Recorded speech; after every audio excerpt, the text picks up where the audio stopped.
Hi welcome to our channel. Present మనతో పాటు అమరావతి బహుజన JAC బాలకోట గారు ఉన్నారు. ఒకసారి వారితో ఒక ఇంపార్టెంట్ డిస్కషన్ అయితే చేద్దాం. సో నమస్కారం సార్. నమస్తే. మీరు ఉద్యమకారునిగానైతే అందరికి కూడా పరిచయం. ఒక ఉద్యమం అమరావతి పైన చేశారు. ఇంకో ఉద్యమం దళితుల పైన జరుగుతున్న అక్రమాలు, దాడులు వీటికి సంబంధించి వాళ్ళ వైపు నిల్చొని వాళ్ళ తరపున మీరు ఫైట్ చేశారు. మొత్తం వైసీపీ హయాంలో చాలా మంది దళితుల పైన దాడులు జరిగాయి. మీరు కూడా వాటన్నిటి కూడా నిలదీస్తూ ఫైట్ చేయడం చూస్తాం. అయితే ఇప్పుడు ప్రభుత్వం మారింది కదా! ప్రభుత్వం ఇప్పుడు కూటమి ప్రభుత్వం వచ్చింది కదా! మరి కూటమి ప్రభుత్వంలో కూడా ఇటువంటి దాడులు ఏమన్నా జరుగుతున్నాయా? మీరైతే ఎలాగో ప్రభుత్వంలో లేరు. మీరు ఉండాలని చెప్పేసి చాలా మంది ఆశించారు. అందులో మేము ఉన్నాం. చాలా డిస్కషన్స్ కూడా దాని గురించి పెట్టాం గానీ ప్రభుత్వం మీకు హ్యాండ్ ఇచ్చింది. సో అదైతే వదిలేద్దాం. కాకపోతే ఇప్పుడు ప్రభుత్వం మారింది కాబట్టి ఈ ప్రభుత్వంలో ఏమన్నా దళితులమైన దాడులు జరుగుతున్నాయా? అప్పటికితో కంపేర్ చేస్తే ఇప్పుడు ఏ విధంగా పరిస్థితులున్నాయి? మరి దీనికి సంబంధించి మీరు ఒకవేళ ఇప్పుడు కూడా దాడులు జరిగితే ఫైట్ చేసే ఛాన్స్ ఉన్నాయి. ఎందుకంటే మీరు కూటమి ప్రభుత్వానికి మద్దతు తెలుపుతూ ఎలక్షన్స్‌లో అప్పుడు సపోర్ట్ చేశారు.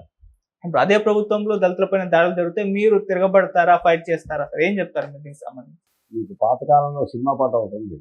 అనుకున్నామని హ్మ్. జరగవు అన్ని, అనుకోలేదని ఆగవు కొన్ని. అవును. అంటే జీవితం అలాగనే ఉంటుంది. ఉద్యమకారుడి జీవితమైనా, హ్మ్. కొంత ఆశయాలు, లక్ష్యాలు కలిగిన వాళ్ళ జీవితమైనా అలాగనే ఉంటుంది. కాకపోతే ఆదిత్య గారు తల్లి కడుపుల నుంచి వచ్చేటప్పుడు కొంతమంది బంగారు సూళ్ళతో వస్తారు. హ్మ్. ఎక్కువ మంది రక్త మాంసాలతో వస్తారు. అంటే పేగులు మెడలో వేసుకొని వస్తారు. బంగారంతో రాదు. నేను రక్త మాంసాలతో వచ్చినాను. నా వెనక బంగారు స్పూన్లు ఏం లేవు, సూట్ కేసులు లేవు, కోట్లు లేవు, వేసుకోవటానికి కోటు లేవు. నేను రైతు బిడ్డని. మీరన్నట్టుగా నిజానికి అమరావతి ఉద్యమంతో పాటు నా రెండవ ఉద్యమం ఆంధ్రప్రదేశ్లో గత 5 ఏళ్ల వైసీపీ పరిపాలనలో ఎస్సీల మీద, ఎస్టీల మీద, మైనార్టీల మీద జరిగిన అట్రాసిటీ అంటే అరాచకాల మీద మేము యుద్ధం చేశాం. మీకు చాలా స్పష్టంగా తెలుసు. ఇప్పుడు ఇక్కడ ఆత్మగౌరవం కోసమని వాల్ పోస్టర్లు వేసుకొని, కరపత్రాలు వేసుకొని రాష్ట్రం మొత్తం తిరిగాం. ఈ మధ్య ఒక జర్నలిస్టు ఒక మాట అన్నాడు ఇంటర్వ్యూలో, అమరావతి దళిత ఉద్యమం చేసిన బాలకోటకి కూటమి ప్రభుత్వంలో ఎలాంటి న్యాయం జరగడం లేదు, ఎందుకు జరగడం లేదు, ఆయన అంత పోరాటం చేసిందని ఒక జర్నలిస్టు ప్రశ్నిస్తే ఆయన అన్నమాట ఏంటంటే, నేను స్వయంగా బాలకోటయ్య గారు ఈ డాక్టర్ సుధాకర్ డ్రైవర్ సుబ్రహ్మణ్యం ఫోటోలు వేసుకొని వాల్ పోస్టులు వేసుకొని కడప వెళ్తుంటే నేనే ఎదురయ్యి, నువ్వు కడప వెళ్తున్నావు అంటే ఒక విధంగా చెప్పాలంటే పాకిస్తాన్ వెళ్తున్నావు, టెర్రరిస్ట్ ప్రాంతం వెళ్తున్నావు, నీ మీద బాంబు దాడి జరగకోకుండా తిరిగి వస్తావా, ఎందుకు ఈ సాహసం, ప్రాణాలు చేస్తారని చెప్పి చెప్తే, పోనీలన్నా పోతే అక్కడే పోతామని చెప్పి బయలుదేరాడు. అలాంటి బాంబు దాడి జరగకుండా, ఏ దెబ్బ తగలకుండా తిరిగి సుఖంగా వచ్చాడు. అలాంటి త్యాగపూరితమైన పోరాటం చేశాడు బాలకోటయ్య.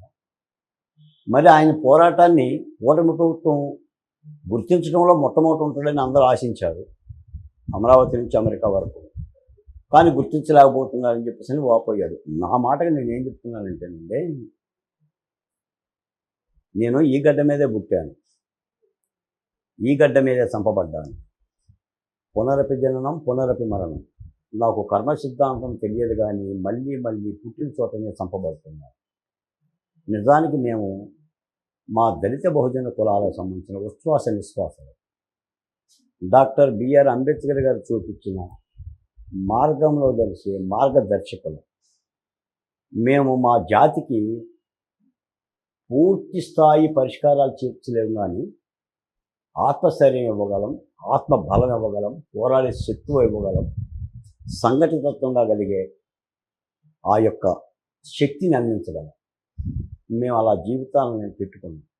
మీరన్నట్టుగా గత గవర్నమెంట్లో డాక్టర్ సుధాకర్ దగ్గర నుంచి డ్రైవర్ సుబ్రహ్మణ్యం, వజీరా, అబ్దుల్ సలాం, ముంజాల నాగమ్మ, పులివెందుల మహాలక్ష్మి, శిరోమణి వరప్రసాద్, కోడికత్తి సీను, ఇలాంటి అన్నిటి మేము పోరాడాం. వెరసి ఈ ప్రభుత్వంలో కూడా కొన్ని సంఘటనలు జరుగుతున్న మాట యథార్థం. ఉదాహరణకి ఈరోజే వచ్చింది, తిరుపతిలో బీటెక్ విద్యార్థి చచ్చేలా కొట్టి మూత్రం దాగించాడు. జేమ్స్ అనే బీటెక్ విద్యార్థిని కులం పేరు మీద తిడుతున్నారని నేను చెప్పాడని కొట్టి మూత్రం దాగిచ్చి ఇబ్బంది పెట్టారు. ఈ మూత్ర సంఘటనలో మనం గత 5 ఏళ్ళు కూడా మనం మాట్లాడాం అవును. వైసీపీ పరిపాలనలో. మళ్ళీ ఇక్కడ మూత్రం దళితులతో దాగిస్తుంది. దీన్ని మేము మాట్లాడాలి. 2, ఈ మధ్య సత్తెనపల్లి నియోజకవర్గంలో కంకనాలపల్లి అనే ఒక ఊరిలో అంగన్వాడీ టీచర్ స్వర్ణలతని అదే గ్రామానికి సంబంధించిన తెలుగుదేశం పార్టీ నాయకుడు, నువ్వు మాలదానివి, నేను కమ్మోడిని, ఏం చేస్తావి అని లకారాలతో మాట్లాడి ఆ అమ్మాయిని మానసికంగా శారీరకంగా వేధిస్తే నేను ఆ గ్రామం వెళ్ళా. నా దళిత సోదరి, నా మాల సామాజిక వర్గం అని. దాన్ని కూడా కొంతమంది తప్పు పట్టారు. నువ్వు అలా వెళ్ళటం ఏంటి బాలకోట కదా, వెళ్ళటానికి ఏం లేదు. కానీ ఉండలేకపోయాం. అంటే ఆ ప్రభుత్వంలో దాడి జరిగితేనే మాట్లాడటం కాదు, ఈ ప్రభుత్వంలో దాడి జరిగినా కూడా మాట్లాడాలి. 3వది, మా నందిగాం అసెంబ్లీ నియోజకవర్గంలోనే ఎపరంతులపాడు అనే గ్రామంలో అబ్బూరి మాధవి అని చెప్పిన ఒక కమ్మ సామాజిక వర్గానికి సంబంధించిన ఉపాధి హామీ కూలి సెల్ఫీ వీడియో తీసుకొని ఆత్మహత్య చేసుకొని చనిపోయింది. అది కూడా ఆ ఊరికి సంబంధించిన తెలుగుదేశం పార్టీ నాయకుడే అవమానకరమైన మాటలు మాట్లాడితే ఆమె చనిపోయింది. ఆ కేసును కూడా దాదాపుగా నిర్వీర్యం చేసేసారు. దాని మీద కూడా నేను వెళ్ళాను. ఇటీవల ఒక మాట మీరు విని ఉంటారు, పిఠాపురంలో దళితుల్ని సామూహిక బహిష్కరణ చేశారు అనే మాట. అవును.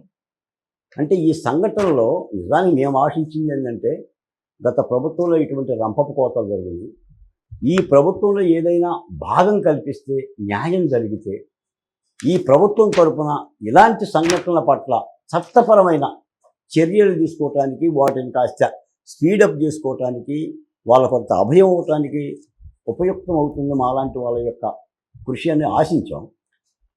సరే, ఆశలు ఫలించరా?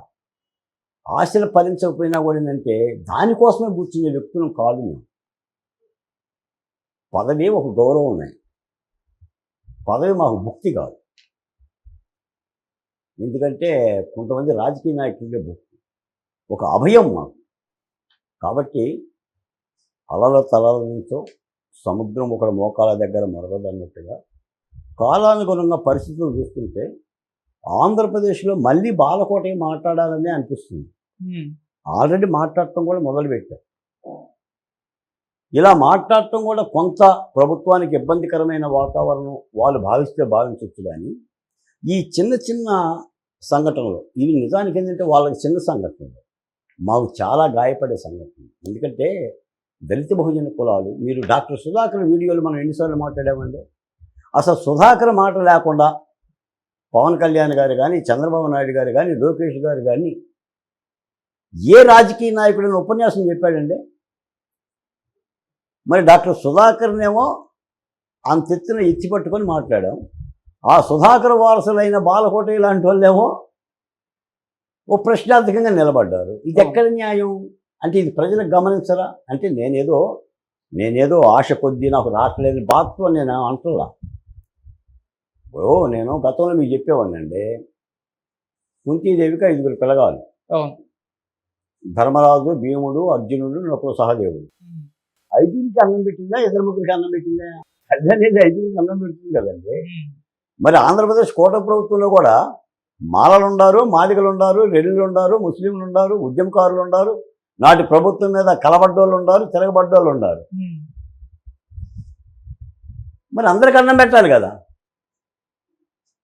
వీళ్ళందరూ కూడా ఈ యొక్క 24 ఎన్నికల విప్లవంలో పాల్గొన్న వాళ్ళే కదా. ఒక పార్శ్యం చేస్తే విజయం రాలేదు కదా సార్.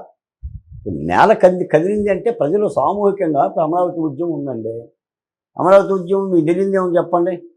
పాదయాత్రలు కానీ, ఆ దీక్షా శిబిరాలు కానీ, అందులో మా గొంతుకు కానీ, జగన్మోహన్ రెడ్డి గారు మేము హైకోర్టులో వేసిన కేసులు కానీ, ఢీకొన్న విధానం కానీ, 14 సార్లు అవసరమైన పద్ధతి కానీ, అంటే మీరు ఈ నేలను విడిచిపెట్టేసి ఇది చేస్తే ఏంటంటే ప్రజలకు అర్థమవుతుంది. మాకు ఇప్పుడు విషయం ఏంటంటే ఒక విధంగా చెప్పాలంటే ఆంధ్రప్రదేశ్లో గత 5 ఏళ్ళు వైసీపీ పరిపాలనలో దెబ్బతిన్న గాయపడ్డ వేలాది మంది దళితులు నాకు తెలుసండి. వాళ్ళు ఇచ్చిన అర్జీలు నా దగ్గర ఉన్నాయి. కానీ వాళ్ళకి మార్గం లేదు. ఎవరి దగ్గర పోవాలి వాళ్ళు? ఎవరికి చెప్పుకోవాలి?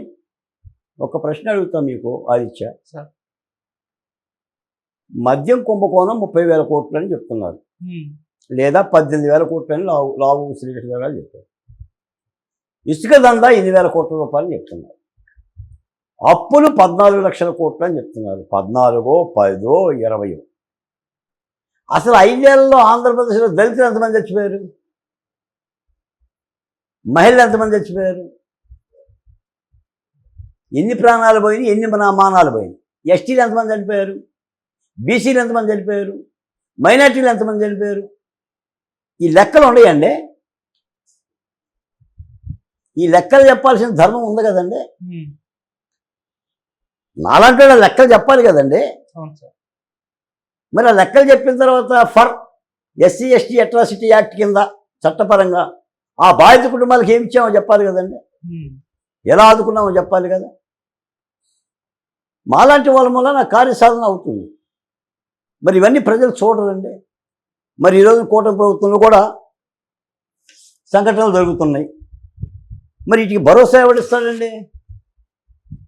అంటే ప్రజలు ఇవన్నీ చూస్తారంటున్నాను నేను. ఒక మాట మాత్రం చెప్తున్నాను సార్, మీరు అడిగింది ఏంటంటే గత 5 ఏళ్ల వైసీపీ పరిపాలనలో దళితుల కోసం మీరు పోరాటాలు చేశారు బాలకోటయ్య గారు. మరి మీరు ఇప్పుడు కూటమి ప్రభుత్వంలో లేదు, మీకు కూడా కూటమి ప్రభుత్వం జల్లగొట్టింది. అంటే ఏరు దాటిన దాకా ఏటి మల్లన్న, ఏరు దాటిన దాకా బోడి మల్లన్న అన్నట్టు వ్యవహరించింది. మరి ఈ కూటమి ప్రభుత్వంలో కూడా ఏమైనా ఇటువంటి అట్రాసిటీస్ జరిగితే మరి ఏం చేస్తారని మీరు అడుగుతున్నారు. యుద్ధం చేస్తాను, ఉమ్, నో కాంప్రమైజేషన్ ఎట్ ఆల్. లేకపోతే ఇంకా అంబేద్కర్ క్షమించదు, నా జాతి నన్ను క్షమించదు, నా జాతి జనులకు తోడుగానే ఉంది. ప్రభుత్వంలో ఉన్నా, ప్రభుత్వంలో లేకపోయినా ఇక ఇంతకు మించి పోరాటం తప్ప, పోరాడితే పోయేది ఏమీ లేదు, బానిస సంఖ్యలు తప్ప అన్నట్టుగా ఇంతకు మించి బాధపడే ఇలాంటి వాళ్ళ ముందు కూడా ఆల్టర్నేటివ్ లేదంటే ఇది ప్రభుత్వం గమనించాలి. తప్పనిసరిగా ప్రజల పరిపాలన అంటే పీడిత తాడిత ప్రజల మేలుగోలేదే పాలన. ముఖ్యంగా ఎస్సీ ఎస్టీలకు సంబంధించిన బతుకు తెరుగు, అది సంక్షేమంలోనైనా భద్రతలోనైనా భరోసా ఇవ్వగలిగిందే పరిపాలన అనేది నాలాంటి వాళ్ళ అభిమతం. తప్పనిసరిగా కావల కుక్కల్లాగా, వాచ్ డాగుల్లాగా అటు అమరావతి వైపు కానీ, ఇటు దళితుల బతుకు తెరువు మీద కానీ కంటికి రెప్పలా కాపాడుకునే ప్రయత్నం చేస్తాం.